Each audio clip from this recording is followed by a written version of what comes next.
Recording in progress. Bien, pues muy buenas noches a todos. Qué gusto poder estar aquí de nuevo después de más de un año que estuve fuera, vamos a decir, de redes sociales y más de un año y tanto sin dar algún tema, algún curso.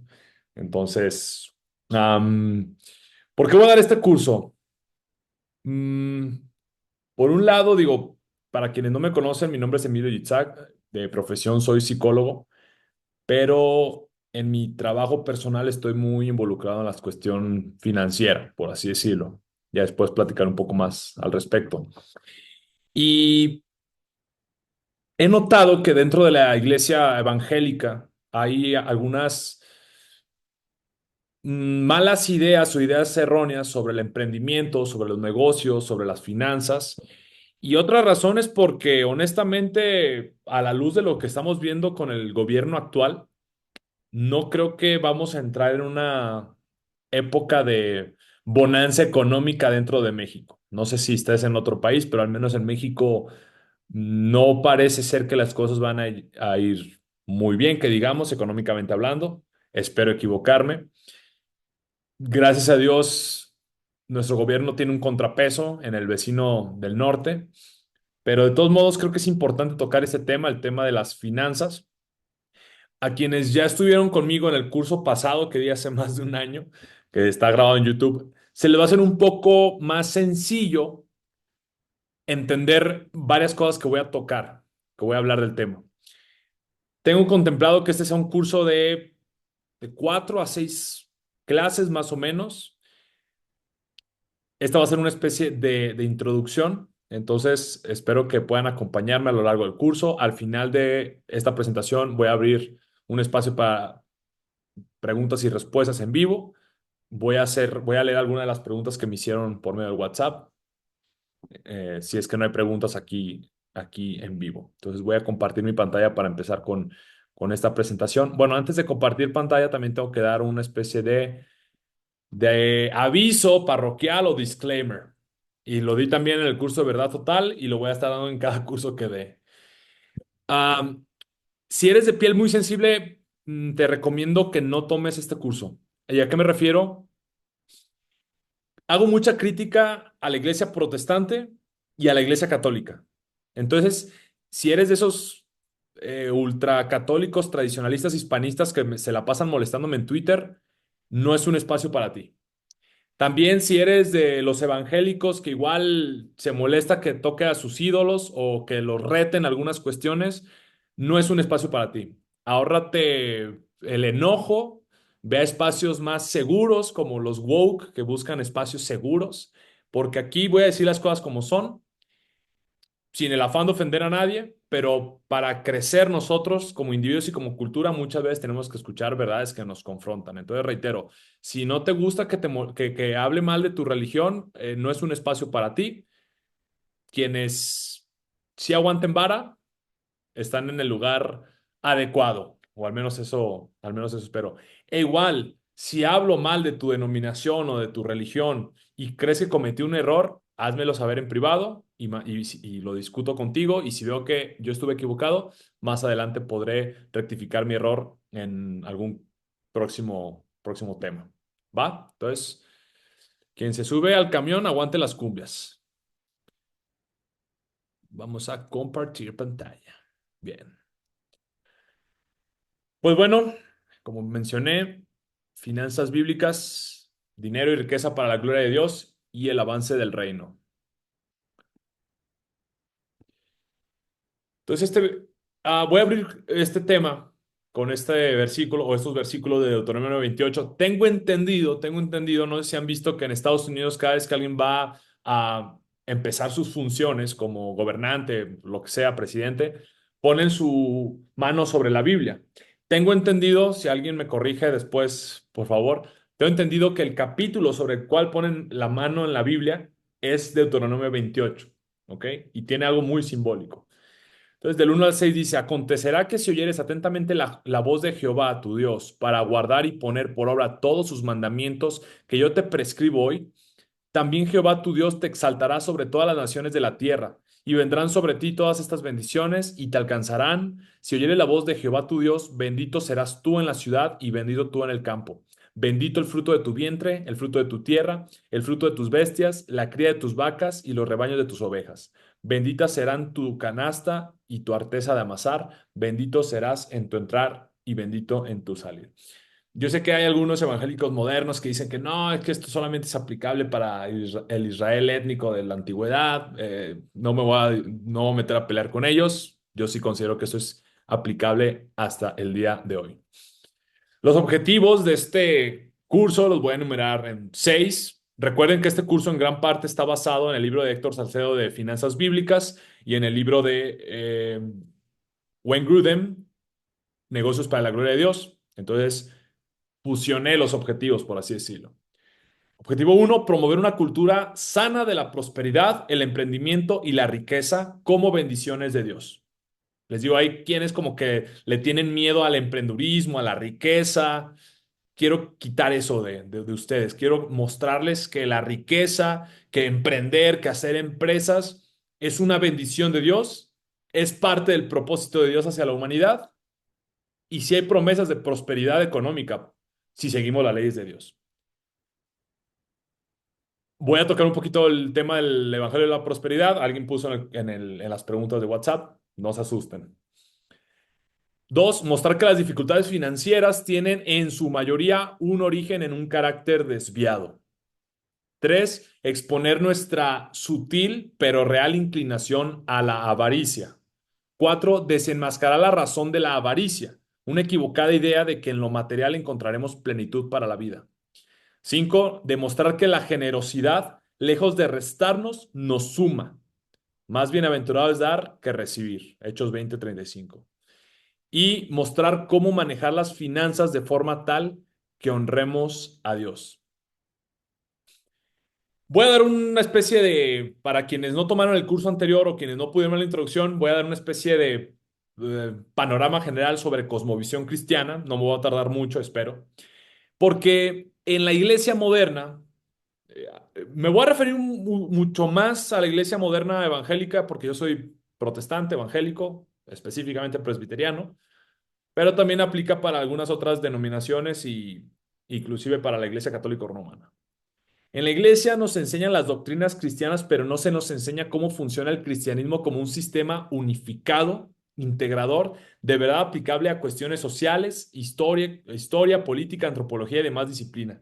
Y eso también aplica para negocios y finanzas. Es decir, nos enseñan las doctrinas básicas, la Trinidad, el nacimiento virginal de Jesús, cómo nacer de nuevo, el bautismo, dones, cómo funciona la iglesia, el regreso del Señor, etcétera, etcétera, etcétera.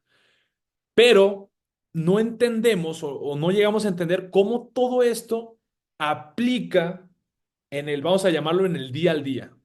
¿Ok? Son doctrinas muy elevadas que nos nutren, aparentemente muy elevadas, que sí, qué bonito estudiarlas, pero al momento de aplicarlas, no solamente en nuestra vida personal como seres morales, sino en cuestiones sociales, históricas, culturales, políticas, económicas, ahí sí la iglesia moderna no ha hecho un excelente trabajo.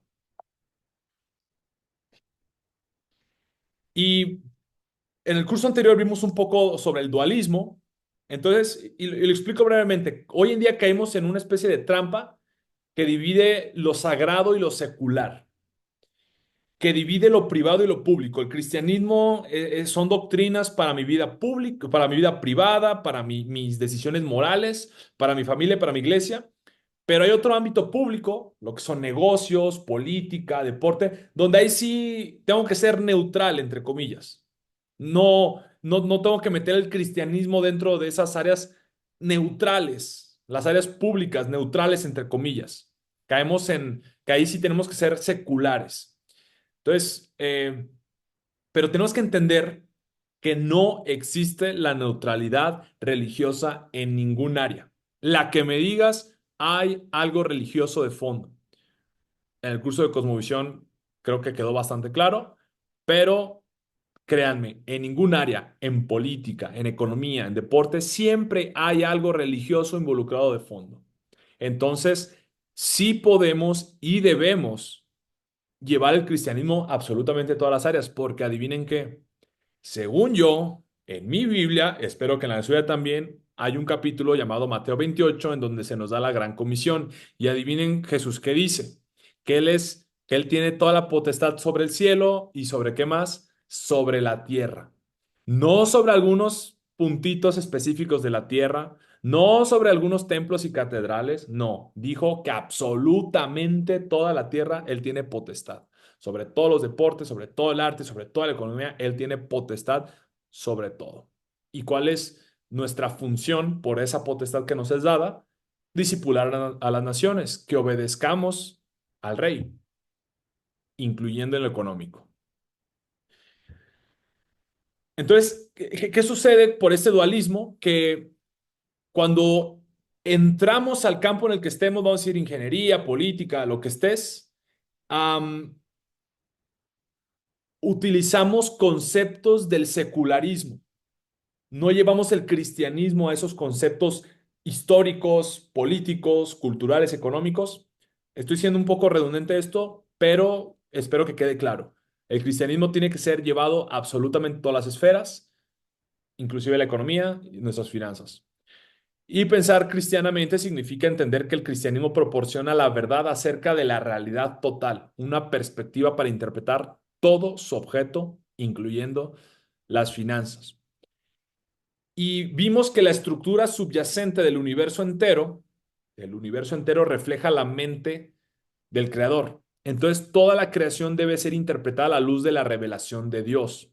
Dios puso leyes en toda la creación, leyes históricas, leyes políticas, leyes científicas, leyes económicas, leyes psicológicas, etcétera, etcétera, etcétera. En cualquier materia de estudio se descubren estas leyes que ya mencioné u ordenanzas de la creación por medio de las que Dios estructuró el mundo. El historiador de la religión, Martin Marty, dijo que toda religión realiza dos funciones. Una, salvación personal, cómo estar bien con Dios. Y el segundo es un lente para interpretar el mundo. Entonces, ¿qué rayos le pasó a la iglesia evangélica? Solamente nos enfocamos en el punto uno, salvación personal, que se salve el individuo. Pero como lente para interpretar el mundo, tomamos los lentes del secularismo, del materialismo, del naturalismo, porque ellos son, entre comillas, neutrales. Quítense esa idea. El cristianismo nos permite observar absolutamente todas las áreas. Y el problema también es que este dualismo sagrado secular denigra el trabajo ordinario y hace creer que a la gente común, que solo pueden aportar a la misión cristiana por medio de la oración y el apoyo económico. Creemos como que hay dos tipos de cristianos. Los chidos, los meros meros, que son los pastores, los misioneros, que ellos sí están avanzando en el reino de Dios, y estamos pues los laicos, pues así nomás que oramos en la iglesia y damos dinero a la iglesia y esa es nuestra aportación al avance del reino. Y vamos a ver que no, que Dios te puso en tu área para expandir el reino. Seas plomero, seas político, seas deportista, seas mecánico, seas ama de casa, lo que sea, tu trabajo ordinario es parte del avance del reino de Dios. Y en el curso de Cosmovisión Cristiana mencioné sobre este concepto de creación, caída y redención. Toda cosmovisión nos ofrece o nos debe de responder estas tres incógnitas. ¿De dónde venimos? ¿Cuál es el origen de todo? ¿Qué salió mal en el camino? Es decir, ¿por qué hay injusticia? ¿Por qué hay sufrimiento? ¿Por qué hay dolor? ¿Por qué hay maldad? Y redención o corrección. ¿Cómo lo resolvemos? Marxismo. Vamos a hablar del marxismo sobre creación, caída y redención. El marxismo es materialista, es decir, el mundo vino como los materialistas explican, un Big Bang hecho por quién sabe qué, y que el orden viene del desorden, bla, bla, bla, bla, darwinismo. Entonces que los átomos se fueron casualmente juntando unos con otros y formó una célula y la célula de repente se convirtió en un ser multicelular y de ahí salieron los peces y de ahí salieron los dinosaurios y bla, bla, bla, bla. Es la mayor estupidez que recuerdo que cuando tenía unos 6 8 años me presentaron el darwinismo. La primera vez que La primera vez que escuché sobre esa teoría, dije, esta es la teoría más estúpida que he escuchado en toda mi vida. Obviamente ya después con el paso de los años, con los estudios, con la madurez, volví a estudiar el materialismo en la universidad, que el darwinismo en la universidad, y dije, esta es la idea más estúpida que alguna vez me hayan dicho. Pero bueno, volviendo al marxismo, de ahí hay una especie de paraíso comunista primitivo, donde todos se repartían la riqueza, la familia era polígama, es decir, todos se dan con todos, vivían en casas comunales, etcétera, etcétera, todo era bien bonito. Ese es el origen. La caída, la familia monogámica y la maldita propiedad privada. Ahí viene todo el sufrimiento, la lucha de las clases por la maldita propiedad privada. ¿Y cuál es la corrección o la redención de los marxistas? La revolución. Vamos a abolir la propiedad privada y regresar a esa sociedad sin clases, donde el sol con la cara de Marx va a salir así y nos va a iluminar a todos y ya vamos a ser felices para siempre. Eso es más o menos lo que hablo de cosmovisión, creación, caída y redención. Y como cristianos, nosotros entendemos la creación.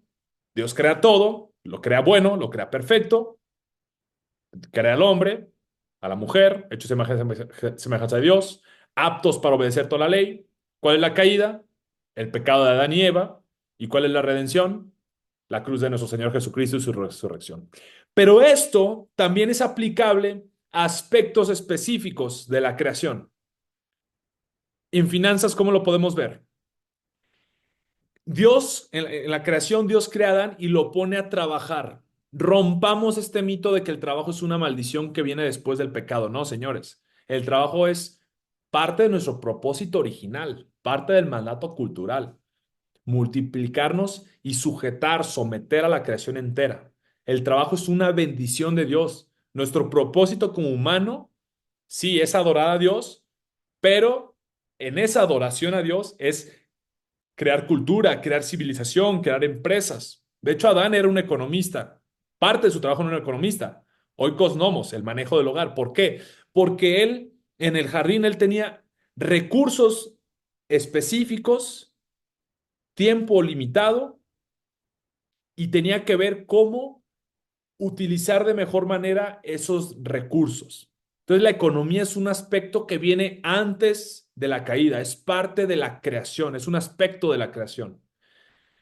¿Qué pasó? En la caída, espinos le crecen a la tierra.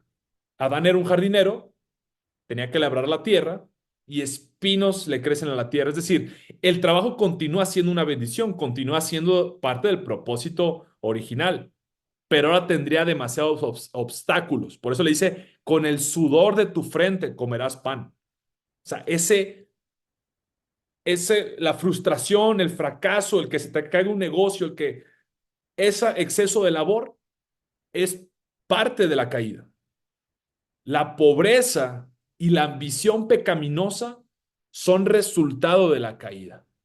La pobreza no es una condición original de la creación, es un resultado de la caída. Y la redención es que Cristo no solo vino a redimir al individuo, sí hizo eso, por supuesto, bendito Dios, tenemos paz para con Dios por medio de Jesucristo, pero sino que Él vino a redimir la creación entera, que al evangélico moderno, sobre todo a quienes manejan una escatología escapista de que ya casi nos vamos, el rapto y todo eso, no me voy a meter en esa discusión por ahora, le cuesta mucho entender esto, le cuesta mucho entender esto, pero Cristo vino a redimir la creación entera, no en un futuro allá distante cuando Él regrese, no, ahí va a ser la consumación. Pero él inició con esta redención cósmica en su resurrección, en su cruz y resurrección, y eso incluyendo a la economía. Entonces, los avances tecnológicos y la mejora en los sistemas financieros son producto de la redención, que claro, siempre el pecado va a estar ahí luchando, pum, pum, pum, luchando, pero la redención también nos va a ir sacando paulatinamente de esta pobreza, trabajo excesivo. Nunca nos va a quitar el trabajo, no, pero y vemos que se ha estado cumpliendo. Es decir, la condición más normal de la humanidad durante toda la historia ha sido de pobreza. Más del 95% de la población durante la mayor parte de la humanidad estuvo en pobreza extrema.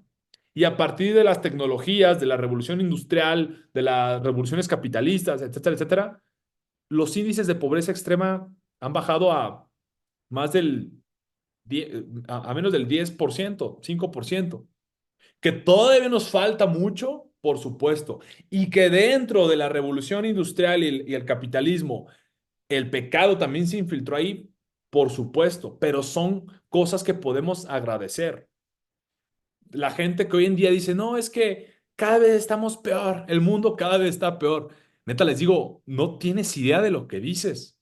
Antes te cortabas con un clavito y sin la penicilina y bye, porque la enfermedad también es producto de la caída. Entonces, y en la redención viene incluido estos avances médicos que nos han hecho más longevos, nos dan más acceso a medicinas para combatir enfermedades. Entonces, también, es que también como que dicen, no, cada vez moralmente estamos peor. Les digo, tampoco tienen ni idea de lo que dicen. Hoy en día hay muchísima maldad, eso no lo niego, no lo niego, pero hoy en día es más difícil normalizar la maldad como antes hacía. En los tiempos de Cristo, en las sociedades griegas romanas no cristianizadas, la mujer no tenía derechos. Hoy en día, en México, hay muchas violaciones hacia mujeres, pero hoy nos escandaliza. Y hoy al menos hay esta ligera esperanza, excepto con el actual gobierno que está haciendo un desorden con el aparato judicial, al menos queda esa ligera esperanza de que va a haber justicia hacia una mujer violada. En aquellos tiempos, olvídate, si un vato poderoso quería violar niños y mujeres, inclusive el pater familias de las familias romanas, mataba a uno de sus hijos, pues era su posesión. Entonces, simplemente veamos las tribus donde todavía no ha llegado el cristianismo y vea cómo viven, canibalismo. Y eso era lo más normal en todas las naciones, era lo más normal. Israel era la única nación con moral, por así decirlo, y así más o menos les iba. Toda la condición normal del planeta entero, pobreza extrema, muy pocos tenían cierta prosperidad. Y véanlo de este modo. Perdón que me detenga mucho en este punto, pero esto es como gran parte de la base para romper algunas cadenas financieras que tenemos. Véanlo de este modo. Adán fue un jardinero. ¿Por qué? Dios lo puso a labrar la tierra y crecieron espinos en la tierra por su pecado. Bueno, el segundo Adán, Cristo, ¿qué llevó en su cabeza cuando fue a la cruz? Espinos. Y cuando resucita, ¿con qué lo confunden al principio? La primera mujer que lo ve, ¿con qué lo confundió? Con un jardinero. ¿Qué estaba haciendo Jesús para ser confundido con un jardinero? Pues yo creo, digo, lo más obvio es que estaba labrando la tierra como señal de que él iba a revertir paulatinamente el efecto del pecado dentro de la creación. Entonces tenemos que tener esta óptica de que la tecnología, los avances tecnológicos, los avances de los sistemas financieros, etcétera, etcétera, son parte de la redención y del avance del reino de Dios. Voy a tocar rápido lo Evangelio de Prosperidad porque no quiero que se me confundan que yo ando ya como Cash Luna o como Joel Austin acá, sí, pacta con Dios y Él te va a dar mucho dinero. No, no soy de esos. Es una distorsión del Evangelio que se centra en las posiciones materiales, el bienestar físico y el éxito profesional. Más o menos te dicen que como eres hijo del rey, te va a dar abundancia, abundancia física, material. Si tú diezmas, Dios te va a regresar el tanto por ciento y que si oras con fe y pactas con el evangelista milagrero, ese cáncer se te va a ir porque Dios quiere sanidad para tu vida. Sí, amén. Yo creo en la sanidad eh, milagrosa, pero hay veces que Dios decide no hacerlo. Es parte del plan. Entonces, también equiparan el grado de bienestar y de adquisición material, lo equiparan a la aprobación de Dios. Si te está yendo bien, es porque tienes fe. Si te está yendo mal en alguna de estas áreas, te falta fe. Es decir, no, hermano, tienes cáncer porque te falta fe, pare de sufrir y todo eso. Completamente aborrezco ese evangelio de la prosperidad. Entonces vemos que este pseudoevangelio pone las posesiones materiales y al bienestar físico como un fin en sí mismo. O sea, Dios es una especie de genio de la lámpara mágica que me va a cumplir mis deseos más frutifantástico musicales. No. ¿De dónde surge el Evangelio de la Prosperidad? En gran parte en Estados Unidos, donde el sueño americano se arropa en una vestimenta bíblica. Y es triste en parte porque Estados Unidos, la razón principal de su prosperidad económica es el cristianismo. Si no, hay que leer la historia de los puritanos, que ellos llegaron a esa tierra a labrarla, a producirla para la gloria de Dios. Producir riqueza, los puritanos decían, vamos a producir riqueza para construir hospitales, para construir esto, para financiar misioneros hacia todo el mundo. Y claro, ellos venían acompañados de una escatología positiva, optimista, que creían ellos verdaderamente que el mundo entero iba a ser cristianizado. Entonces, ellos labraron y fueron, vamos a decir, en parte, nomás digo, el fundamento del capitalismo que sí funcionó. El capitalismo basado en el ahorro, en el trabajo duro y en la generosidad. Ya después se distorsionó con el consumismo excesivo, con el ganar por ganar, etcétera, etcétera. Entonces, este sueño americano se arropó en una vestimenta bíblica y ahí los del Evangelio de la Prosperidad se dieron vuelo. Don McConnell menciona que la doctrina de la prosperidad es un ejemplo en bruto del acomodamiento cultural de la iglesia a los valores mundanos del materialismo norteamericano. Eso lo vimos más o menos en el capítulo que habrá sido 7, 8, 9 por ahí del el curso pasado que vimos. Lo van a entender más, toda esta fusión de darwinismo y capitalismo y revolución industrial, etcétera, etcétera, y lo van a entender mejor, pero no es tan necesario ahorita. Entonces, estos pseudopastores obtienen gran riqueza por medio de manipular a sus feligreses. Aparte, rara vez hablan del pecado, te hablan lo que quieres escuchar y dales tu diezmo, dales tu ofrenda. No estoy en contra de los diezmos, no estoy en contra de las ofrendas, al contrario, pero no creo que puedes comprar a Dios o los milagros que Él da. Otro extremo, que esto también lo quería tocar, porque por un lado, y en la iglesia evangélica también ha hecho un buen trabajo, en parte, aquí en México al menos, en combatir el evangelio de prosperidad, pero llegamos al otro extremo que lo voy a llamar el evangelio de la pobreza. El Gospel Center Movement, el movimiento centrado en el evangelio, John Piper, Paul Washer más o menos, Tim Keller, The Gospel Coalition, etcétera, etcétera, ellos se enfocaron en rescatar el verdadero evangelio. Pero, y no estoy diciendo que esos pastores que mencioné son culpa de ello, pero surgió un extremo, no, nada sano, que lo llamaré el evangelio de la pobreza. Entonces, con el fin de combatir al evangelio de la prosperidad, mucha gente empezó a creer que cualquier indicio de búsqueda de prosperidad económica era avaricia. Aquí, vamos, este libro, am, tengo muchas críticas hacia él. Si lo leíste, perdona que lo critica y ahorita no me voy a dedicar tanto a eso. Se nos presentaron dos caminos completamente opuestos. ¿Estoy viviendo para la iglesia o estoy viviendo para el sueño americano? Esa era como nos colocaba en esa posición. O estás viviendo para la iglesia o estás viviendo para el sueño americano. O estás viviendo para prosperidad económica, como lo quieras poner. Y en parte fue porque el término de iglesia y reino de Dios se fusionaron, como que era exactamente lo mismo. Y no. Y esto en parte es por el dualismo que ya venía hablando, pero tenemos que entender que la iglesia, la eclesia y el reino de Dios no son exactamente lo mismo. La iglesia sí tiene las llaves del reino. Vamos a decir que quien difunde o el núcleo para la difusión del reino es la iglesia. Lo voy a explicar muy a gran escala y es bastante interesante estas distinciones y estudiarlo a fondo, se lo recomiendo.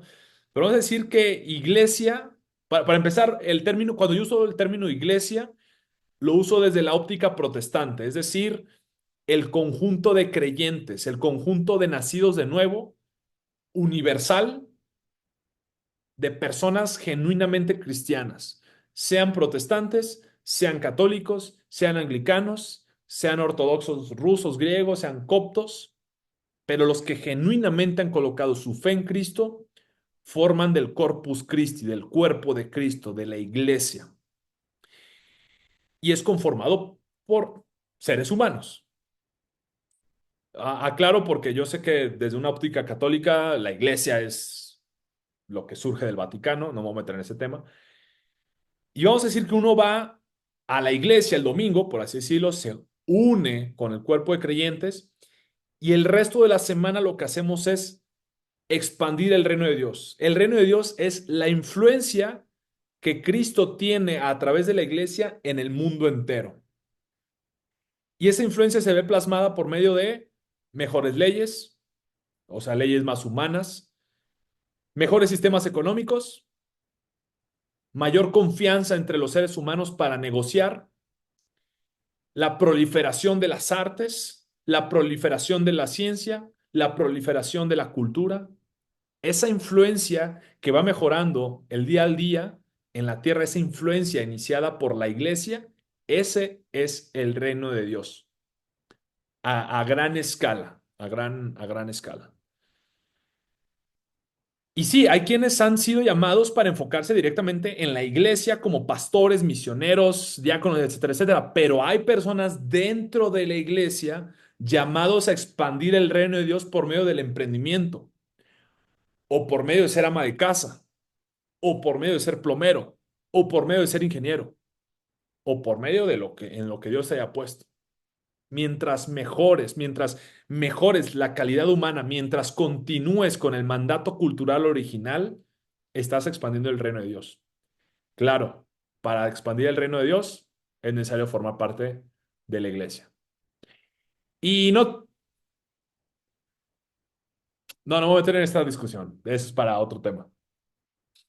Aquí por ejemplo, este video muy corto me gustó Espérate, no sé si se escucha. Deja ver si tengo la opción de escuchar. Está compartiendo pantalla. Más. Dame un segundo.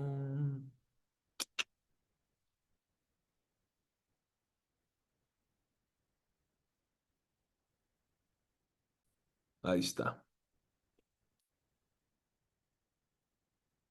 I'm obviously spiritually better than him because I'm a minister, I'm a pastor, and you're just into industrial engineering. Okay, that is so unbiblical, it's scary.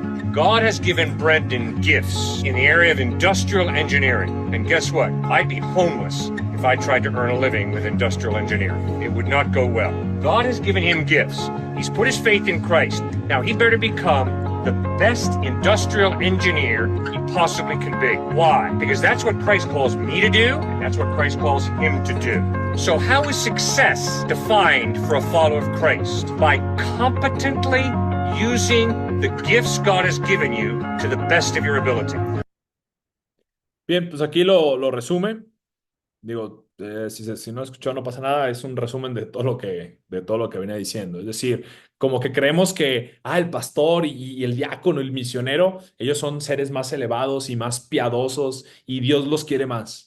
Y que el resto de los mortales, los achichincles, pues no, pues, o sea, está chido lo que hacen, pero no son tan de la élite. Y no, este pastor, Cliff Nechtle, no sé cómo se pronuncia, lo deja muy claro. O sea, Dios te llamó a una cosa y a mí me llamó a otra. A mí me llamó a funcionar dentro de la iglesia y a ti te llamó a expandir el reino de Dios por medio de la ingeniería o de las artes o de lo que sea. You know, Aquí, perdón, voy a hablar un poquito de catolicismo. ¿Por qué? Porque somos los que estamos en este video, creo que todos somos hispanos. Es decir, la cultura hispana ha, nos ha influenciado. Quien, por más protestante que seas en este país, hay influencia católico-romana en tu ser. Yo no, yo fui criado católico, también fui criado con influencia evangélica. Entonces, hay influencia católico-romana en nosotros. Y digo, no por nada, si vemos países de tercer mundo, segundo mundo y primer mundo en cuestión económica, tercer mundo, países no cristianizados, África, gran parte de Asia, etcétera, etcétera. Segundo mundo o vías de desarrollo, Latinoamérica, Portugal, Italia, eh, católicos romanos, una influencia cristiana, católica romana. Y los países de primer mundo, Estados Unidos, gran parte de Canadá, Nueva Zelanda, Alemania, los países nórdicos, Suiza, países protestantes. Entonces, al menos en cuestión económica no hay discusión, ¿eh? No hay discusión. Que claro, los países de primer mundo hoy en día, al alejarse del cristianismo, se están haciendo muy progresistas, es verdad, y es verdad que los países de influencia católico-romana se han protegido un poquito mejor de, de la cultura woke, pero eso tiene que ver más por una cuestión de la inclinación del protestante hacia el individualismo, que tiene su ventaja económica, pero su desventaja social, y el católico romano se ha inclinado más al colectivismo que tiene su ventaja social, pero tiene su gran desventaja económica. Por eso aquí nos la vivimos votando por socialismo y no entendemos. Pero eso del colectivismo, individualismo, es otro tema muy interesante. Entonces, la teología católico-romana, y menciono, voy a hablar un poquito de catolicismo para darnos cuenta la influencia que ha tenido en nosotros, para empezar a liberarnos de esas cadenas financieras, mentales, que quizá te mantienen atado a ti financieramente. La teología católico-romana es una fusión entre la filosofía griega, tanto platónica como aristotélica, y el cristianismo. Hermann Dooyeweerd, recomiendo muchísimo Hermann Dooyeweerd, nomás muy difícil de leer. Si a alguien le interesa leerlo, mándame mensaje para recomendarles libros introductorios y de ahí ya se meten de lleno a Hermann Dooyeweerd, pero para mí es el mejor filósofo que ha existido, al menos hoy en día. Dewey lo llama a esta fusión católica romana, a esta fusión del cristianismo y la filosofía griega, Dewey lo llama motivo religioso base, gracia, naturaleza. Esto de gracia, naturaleza lo vimos más en la cuestión de cosmovisión, pero aquí le voy a dar rápido. Platón enseñó, y otros griegos, enseñó que todo se compone de materia y forma. No voy a explicar muy a fondo, materia, forma. La materia por sí misma está desordenada, las formas son racionales y buenas y le daban armonía y orden a la materia. Vemos que, hablando un poquito del dualismo sagrado secular, todo lo que hemos visto, también un poco del dualismo de forma y materia. Forma, razón, las ideas elevadas y materia, este flujo eterno sin forma. Desde la visión griega, tanto materia y forma son eternas, entonces hay una concepción dualista de dos plantas.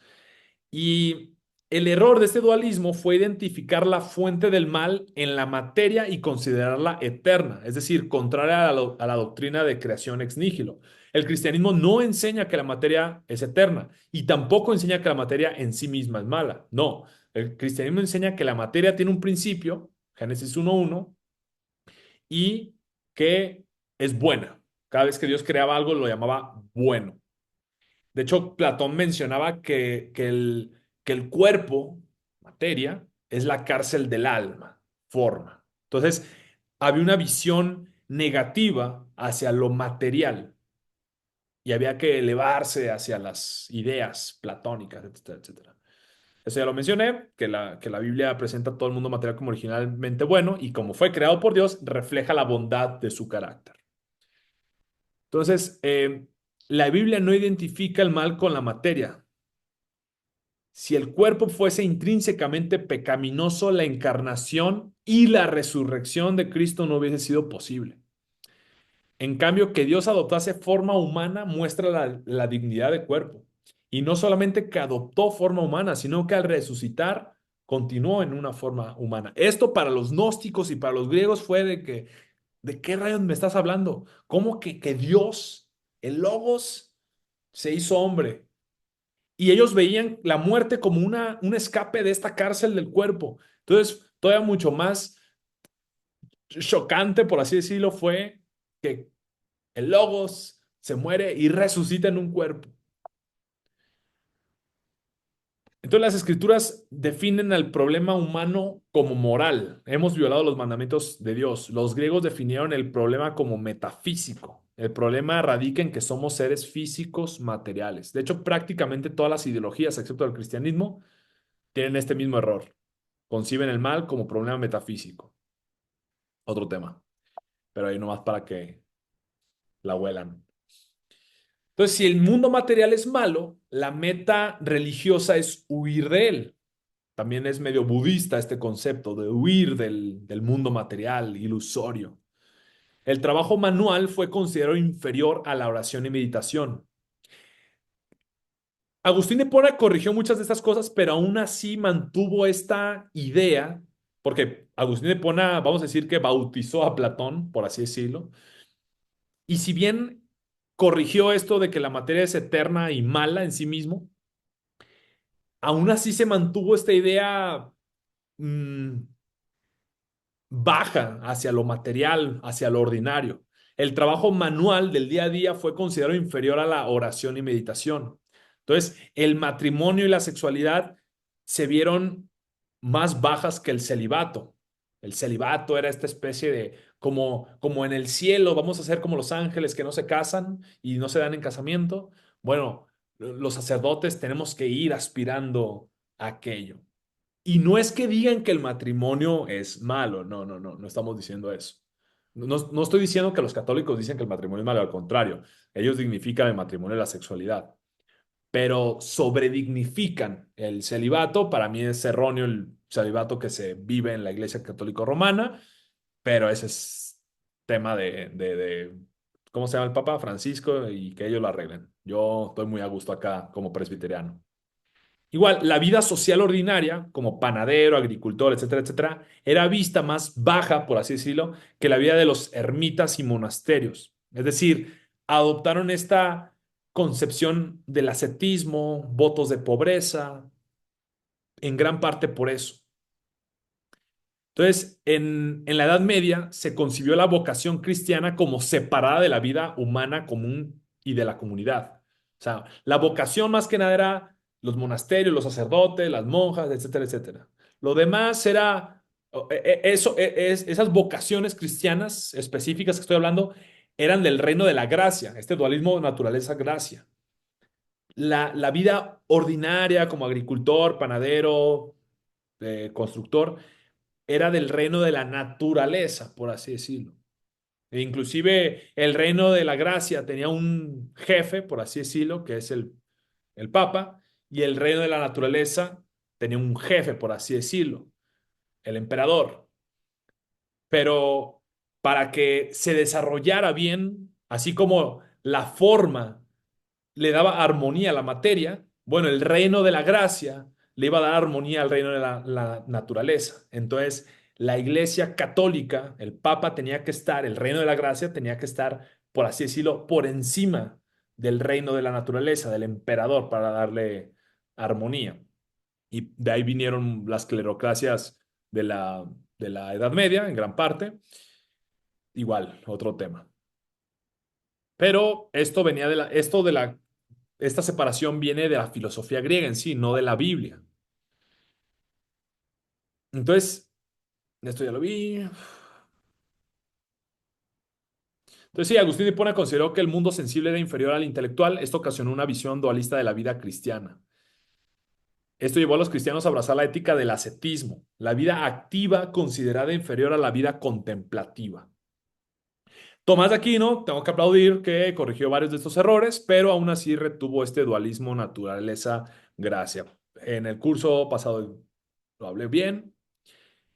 Y en Hispanoamérica, todavía peor, para meterle peor, llega esta porquería, basura, cagada llamada Teología de la Liberación, que es marxismo disfrazado de cristianismo, malditos jesuitas y toda esa bola de generación de víboras.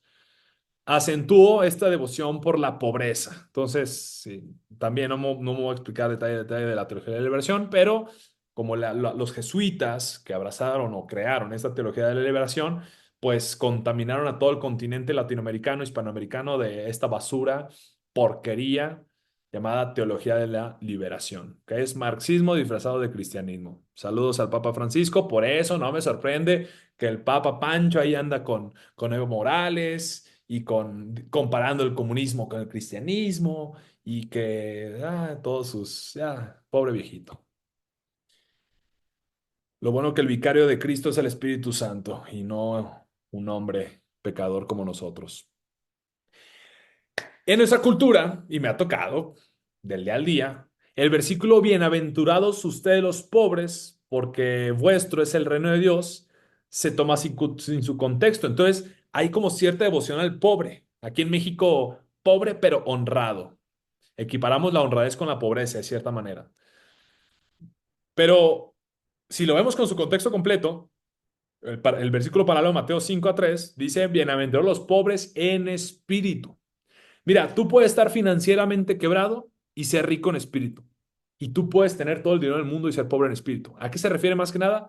Pobre en espíritu es estar ante Dios y decir, reconocer que estás en bancarrota espiritual, que absolutamente no tienes ni un 0.00001% de bondad en tu corazón, que eres un pecador sin remedio, que tu pensamiento es de mal en peor y que requieres de gracia de Dios, de un regalo inmerecido para ser rescatado. Eso es pobreza en espíritu, estar ante Dios y decir, estoy quebrado espiritualmente. No hay forma alguna en la cual yo me pueda ganar tu favor. Por eso requiero urgentemente la cruz de Cristo, porque ahí es donde puedo encontrar, es el único ancla para salvarme de la ira venidera. Eso es pobreza en espíritu, reconocer ante Dios que estás roto espiritualmente y que no puedes ganarte el favor de Dios de ninguna manera. También el versículo, el dinero es la... también, no, perdón, no el versículo. He escuchado que dice, es que el dinero es la raíz de todos los males. O la Biblia dice que el dinero es la raíz de todos los males. Le digo, no. Disculpa, pero tu versión está medio rara. En realidad dice, Pablo el apóstol, dice, porque raíz de todos los males es el amor al dinero. ¿Ok? No está diciendo que el dinero en sí es la raíz de todos los males. Dice que el amor al dinero es la raíz de todos los males. ¿Y por qué? A ver, y no se refiere en sí al papel este es un billete de 100 pesos, o sea, en sí esto no tiene ningún valor intrínseco, es un valor simbólico, por así decirlo. Entonces, ¿a qué se refiere más que nada? Es más bien, el dinero tiene la capacidad de mover al ser humano, te otorga todos los recursos que el humano te puede ofrecer. Ese es el amor al que se refiere. O sea, el dinero tiene ese poder de mover a la humanidad. En el Antiguo Testamento, no recuerdo si en Jeremías o en Isaías, no recuerdo bien, decía que maldito el hombre que pone su confianza en el hombre y no en Dios. Esto es lo que hace el dinero.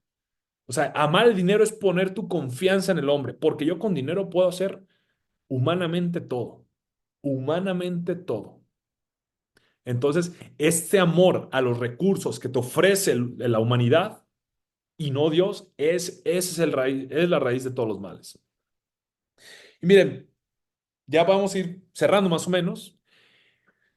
Y ahora sí voy a entrar ya más al tema. Ahorita hablé mucho, divagué mucho, sí, cosmovisión, filosofía, el reino, iglesia, pero eso fue como una especie de base, por así decirlo. Ya voy a centrarme más en el tema finanzas bíblicas. Y muchos en cuestión financiera nos enfocamos mucho en el tener. ¿Cómo le hago para tener más dinero, mejores casas, mejor auto, etcétera, etcétera? Y de ahí algunos pasan a este segundo plano, ¿qué tengo que hacer? Que tengo que trabajar, hacer esto y meter negocio y hacer esto y ahorrar, pa. De hecho, creo que muchos tienen la expectativa en este curso de que me centre aquí en el hacer. Oye, Emilio, ¿qué tengo que hacer? Ta? Y si bien voy a hablar de estrategias y de qué cosas puedes hacer, me voy a centrar en el ser. ¿Ok? Tu manejo del dinero refleja quién eres. Y esto lo explico muchísimo como psicólogo en cuestión de hábitos. Mm, en cuestión de hábitos. Voy a dar un ejemplo rápido, un poco tonto. Vamos a decir que hay dos personas que están intentando dejar de fumar. Ok, día uno. no vamos a fumar, dos vatos. Se le ofrece un cigarro el primero, oye, ten un cigarro. El primero dice, no, gracias, estoy intentando dejar de fumar. Va, perfecto. El segundo dice, no, gracias, no soy fumador. Parece tonto el cambio, pero en realidad es muy profundo, porque el primero se sigue identificando como un fumador y está intentando hacer algo que no va con su identidad. Es decir, su hacer está en disonancia con su ser.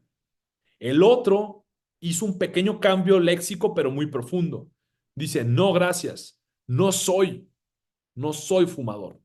Entonces, su nuevo hacer, el dejar de fumar, es congruente con quien él es. Entonces, esto lo puedes aplicar en muchísimas áreas e inclusive en las financieras. O sea, es una reconfiguración de quién eres, de una identidad, adelantándome, de una identidad basada en Cristo, y de ahí vas a ser bastante congruente con tu hacer y con tu tener. ¿Ok?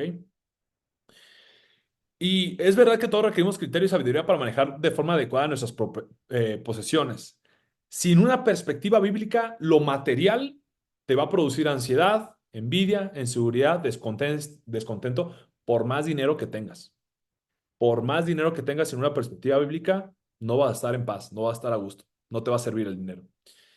Y ya más o menos lo mencioné, la mayoría de los problemas financieros no tienen que ver con técnicas, con estrategias.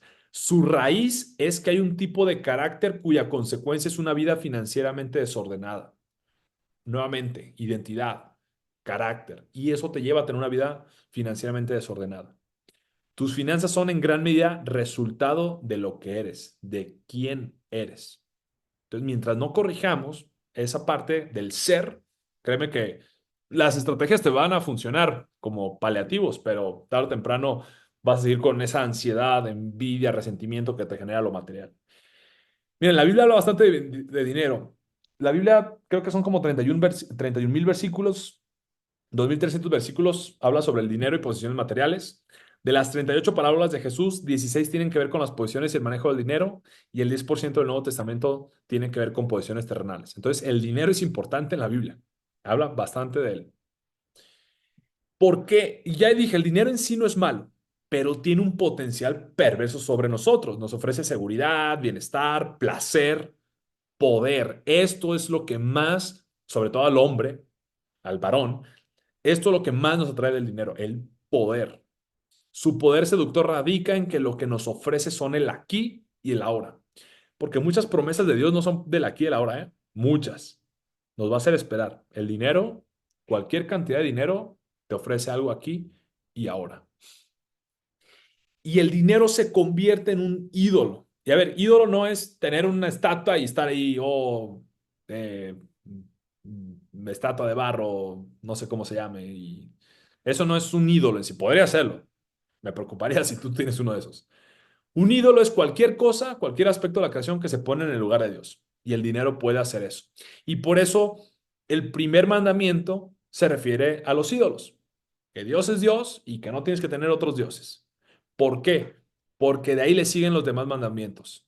Si tú no tienes a Dios como Dios, inevitablemente los demás mandamientos los vas a romper. Uno por uno, uno por uno. ¿Por qué? Porque el dinero, cuando se convierte en ídolo, reconfiguramos la realidad a la luz de este. Entonces comenzamos también a reconfigurar al ser humano a imagen y semejanza de este nuevo Dios, del Dios del ídolo. Entonces vamos a ver a los seres humanos como medios para llegar a este ídolo.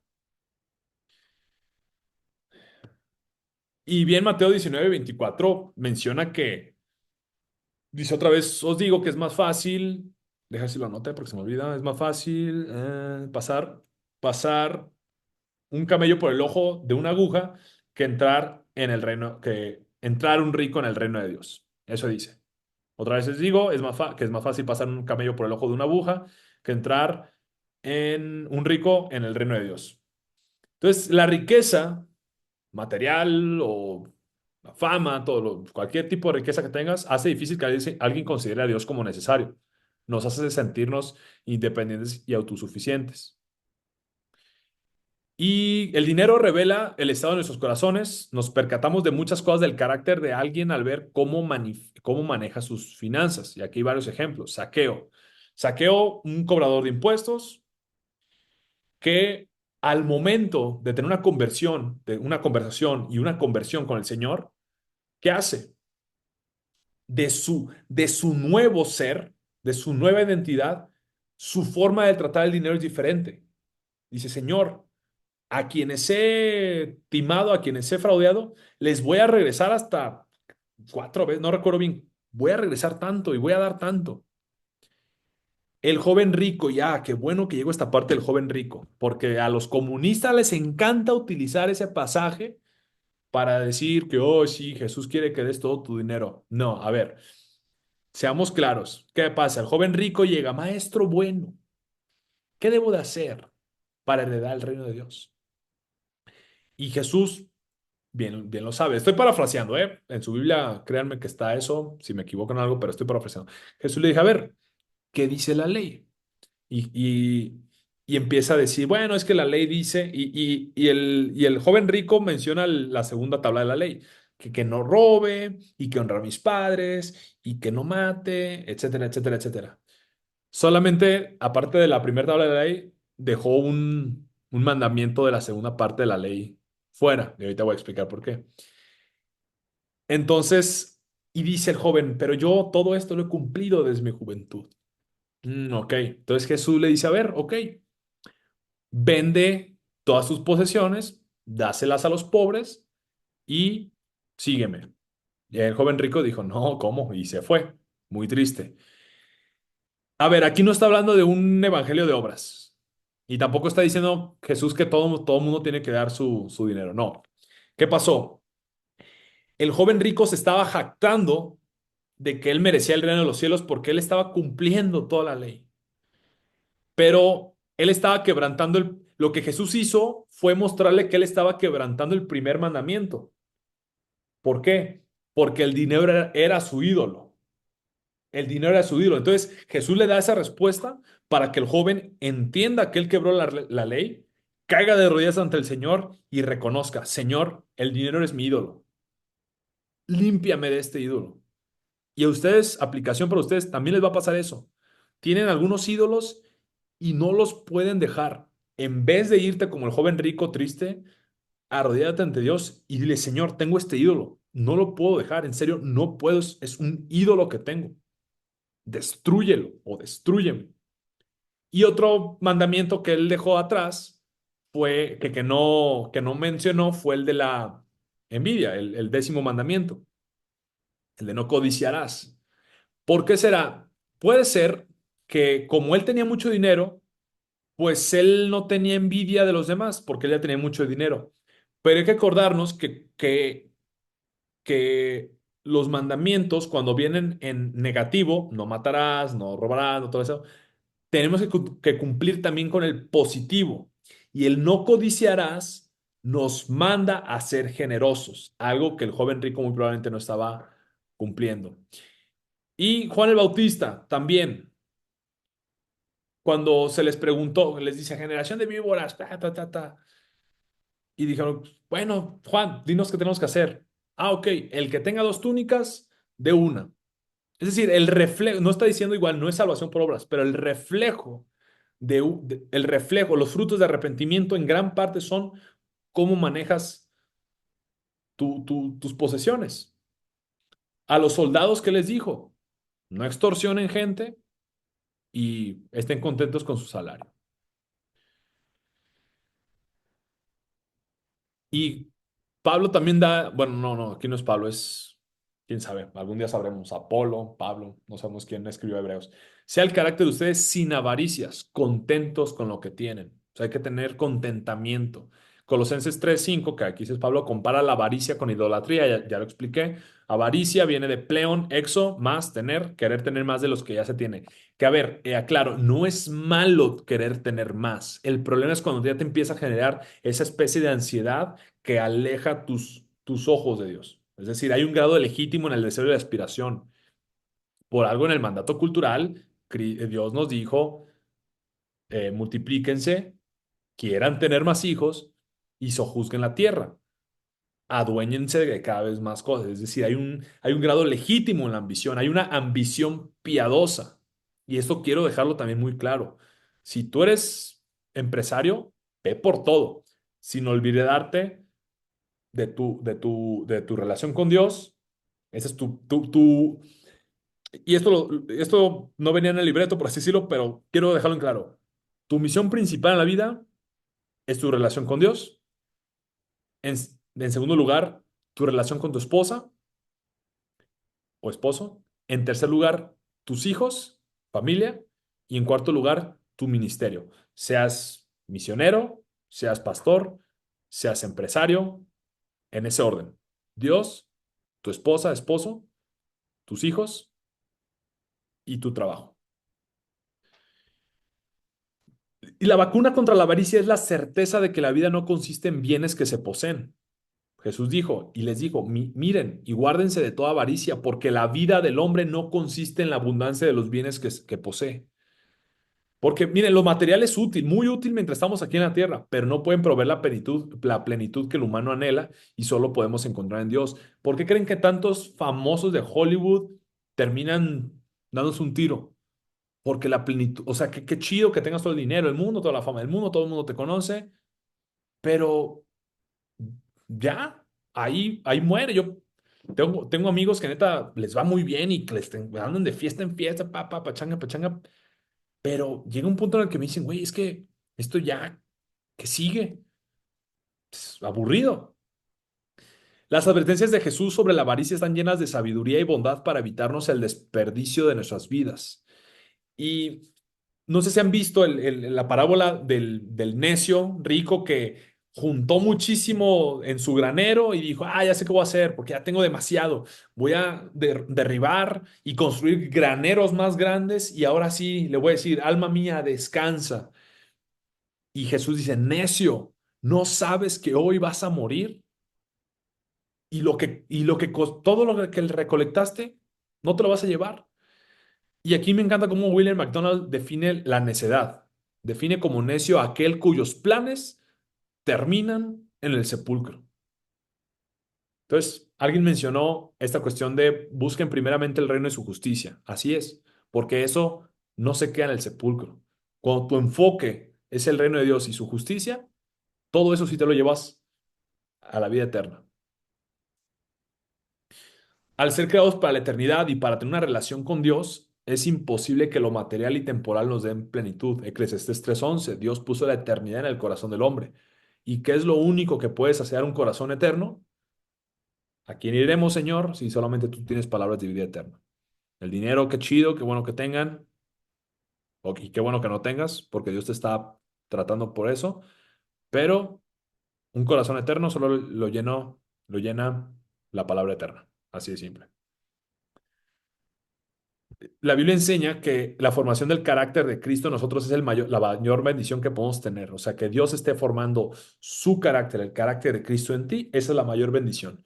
Y en momentos hay que recordar que lo más importante que no es lo que tengo, sino lo que soy en Cristo. Para Dios lo material es un instrumento para hacer su obra a nosotros.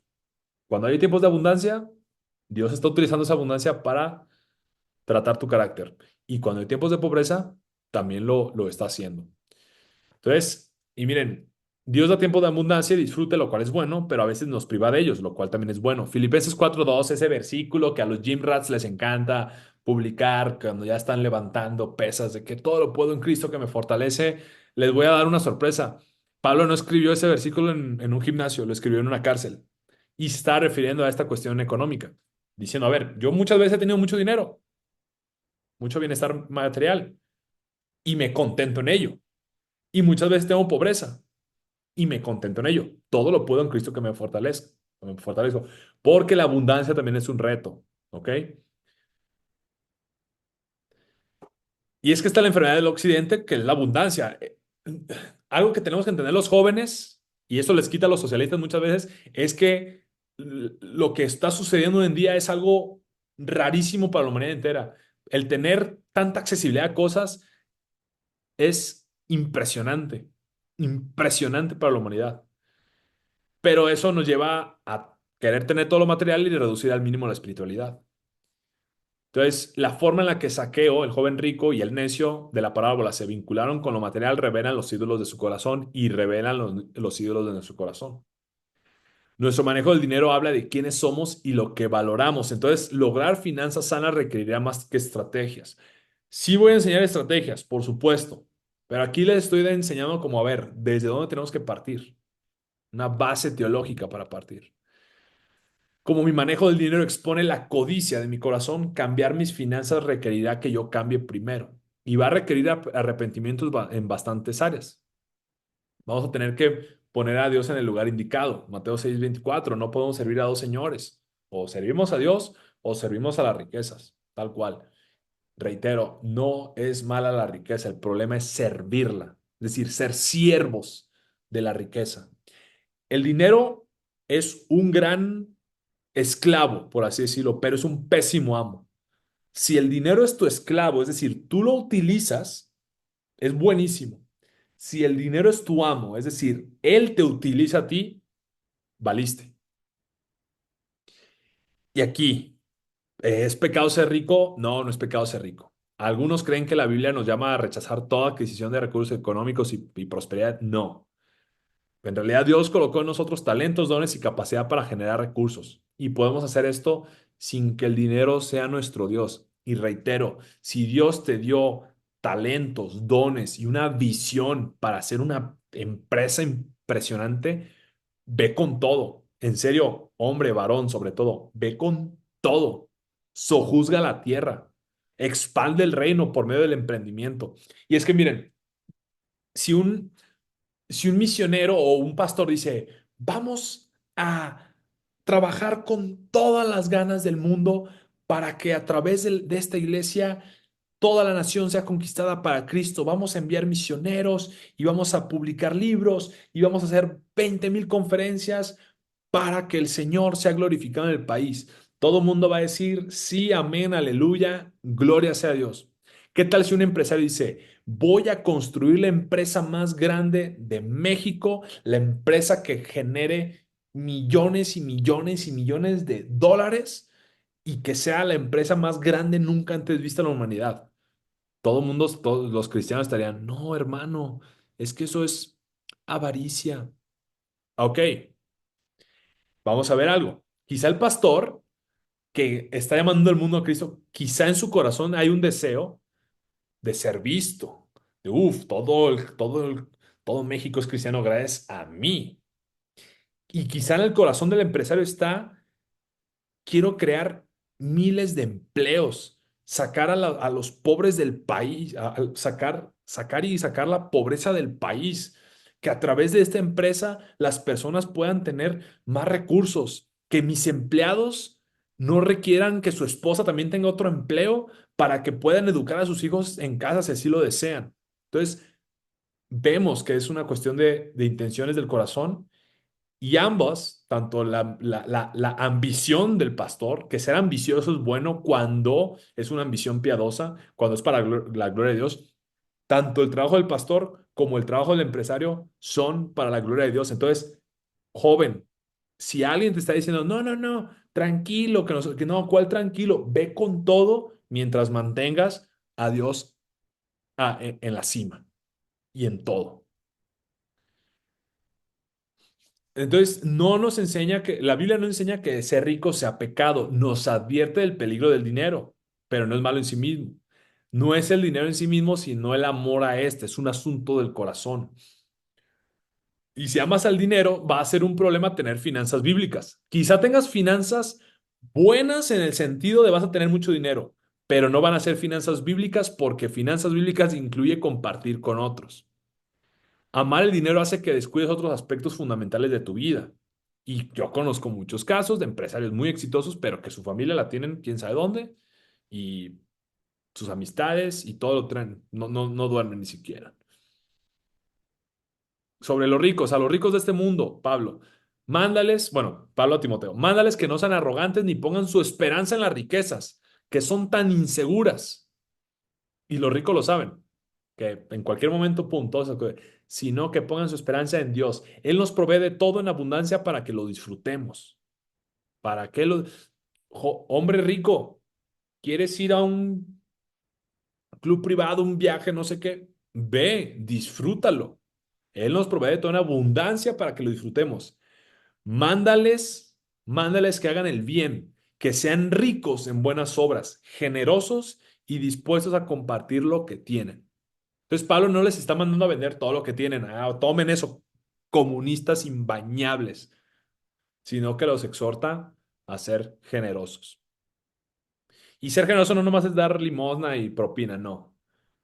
Sí, pero no nomás eso. Ser generoso también tiende a pagar mejor a tus empleados. Ser generoso también cuando haces negocio y sabes que puedes obtener una ganancia extra a costa del otro, dices, no, no, no, no, que ese sea un ganar-ganar, un trato justo para ambos. Si vendes, vender un producto de buena calidad y a un precio en el que sea un ganar-ganar.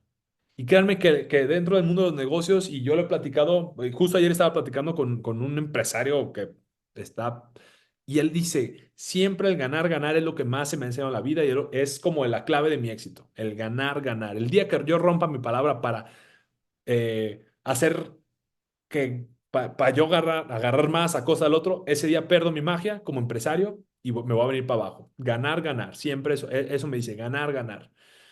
JC Ryle menciona, el dinero en realidad es una de las posiciones menos satisfactorias. Indudablemente quita algunas ansiedades, pero introduce tantas como quita.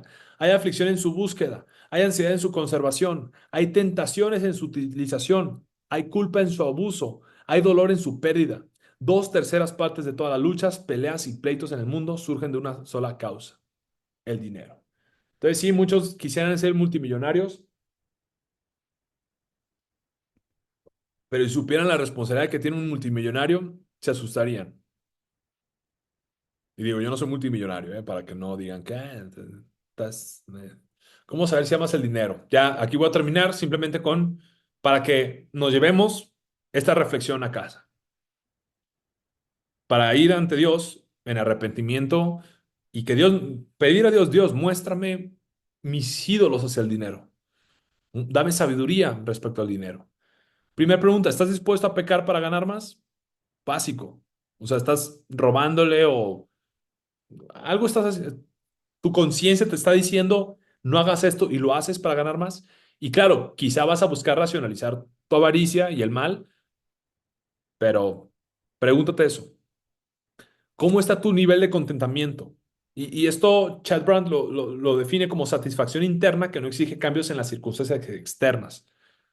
O sea, el contentamiento no demanda, no se queja, agradece y confía en que Dios ha dispuesto todas las cosas según su suave voluntad. Mira, también te voy a llevar algo de tarea, por así decirlo. Medita más en la cuestión del agradecimiento y lo vas a ir conectando a prepararte para mayor abundancia en varias áreas. Y esto es un tema psicológico muy interesante, pero créame que el meditar y practicar el agradecimiento comienza a cambiar tu panorama de visión, te permite ser más sensible a las oportunidades y ganar más dinero. La queja, esta queja y el resentimiento, lo único que hace es comenzar a ensimismarte y cerrarte los ojos de las oportunidades que están allá afuera.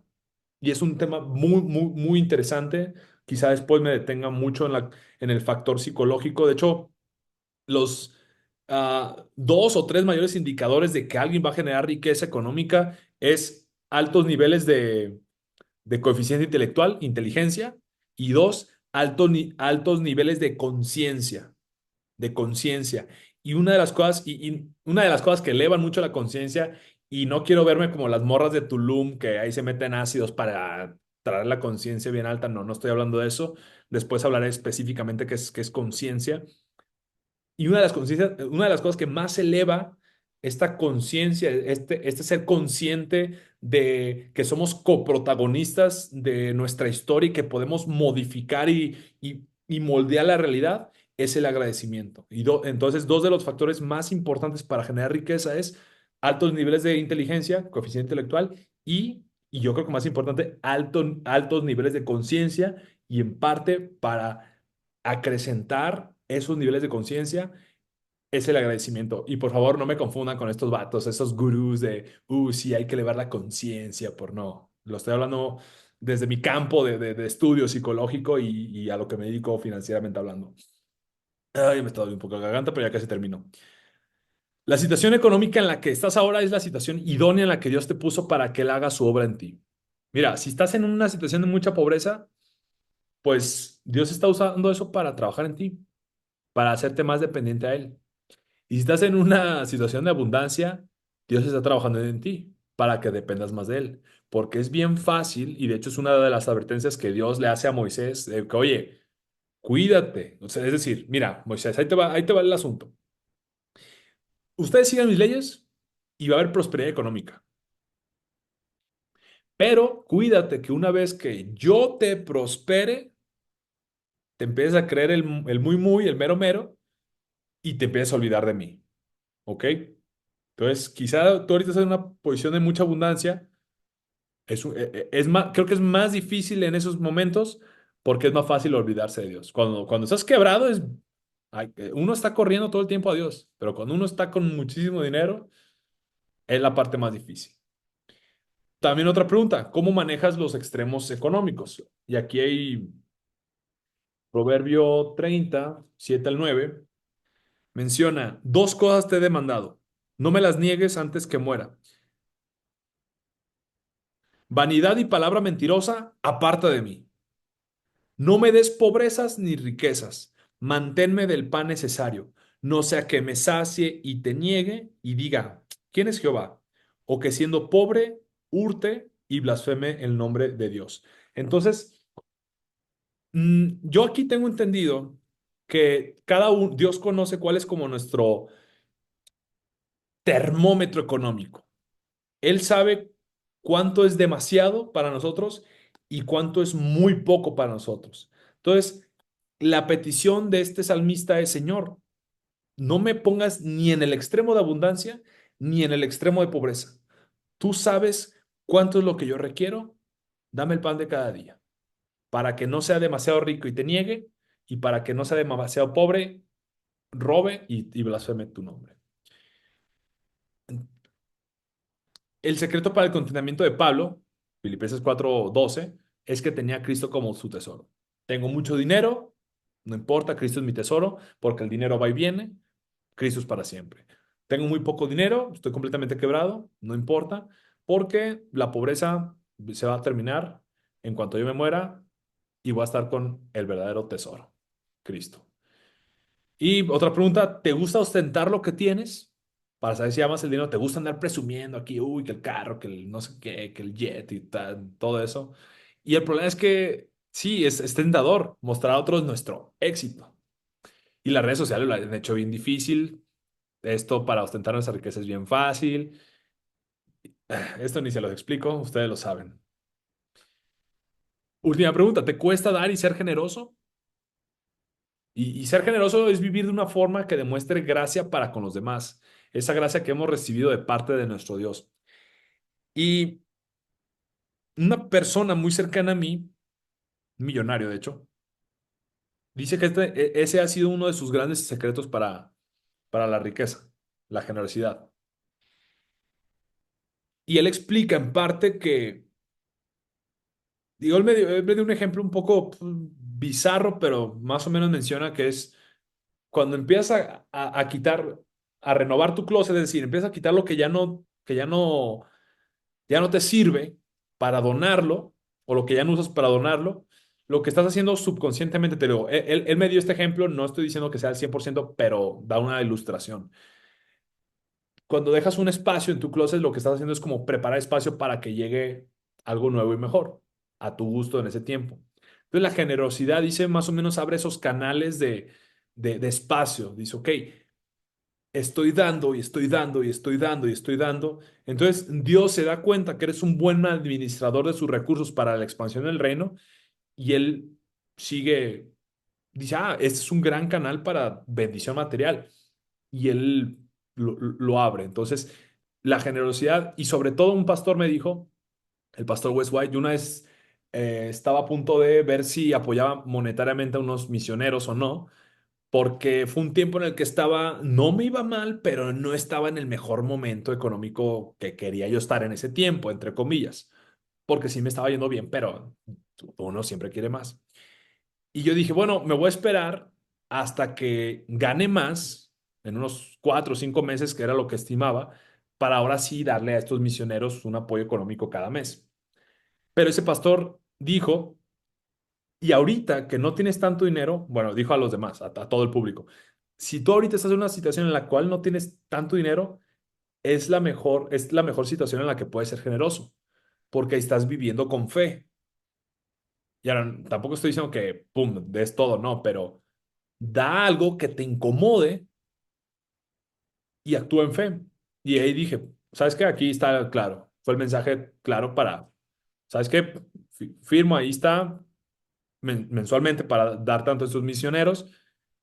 Me ajusté un poco en esas fechas, pero curiosamente sentí una mayor satisfacción por haber confiado en Dios y haber apoyado a estos misioneros. Y eso se lo digo no para echarme flores ni nada, porque estoy diciendo, me costó algo básico, ser generoso con misioneros. O sea, qué más puede pedir uno?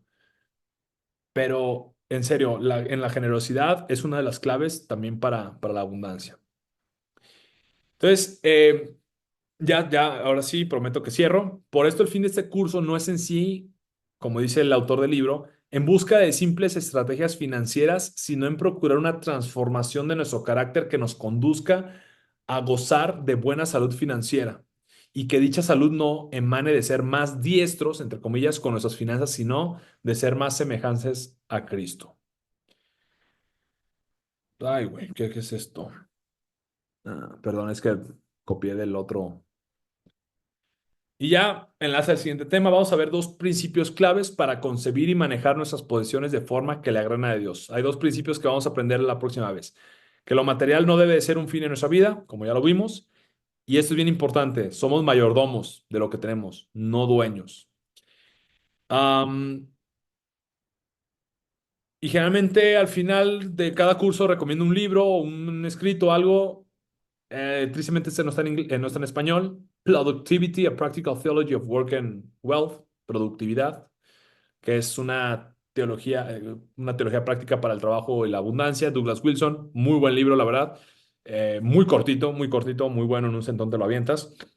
Pero bueno, este es el fin por ahora. Perdón que me tardé, pero como conecté dos cosas, la introducción y la base, más el primer parte, me veo que sí me pasé por bastante. Esperaba hacerlo en 50 minutos y ya me eché 30 minutos más. Pero así es esta cosa. Y como ya tenía tiempo sin echar cotorreo champagne a través de cursos, se me fue. Pero ya los siguientes iban a estar mucho más rápidos y prácticos, precisamente por eso, por